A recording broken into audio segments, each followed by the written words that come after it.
எத்தனை சாமி வந்ததையா இது எந்தெந்த சாமி தந்ததையா எத்தனை பாட்ட சொன்னதையா அத சுத்துற பூமி கண்டதையா அடிச்சு வீசும் காத்துலையும் அந்த தகப்பனாச சுத்துதையா பிடிச்சு பூக்கும் விதையிலும் ஒரு வம்சத்து கதையே உள்ளதையா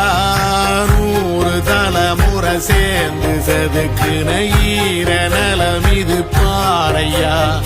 வாழும் வரையிலும் நீயும் விதைக்கிற கடமை இருக்கு கேளையா கோடி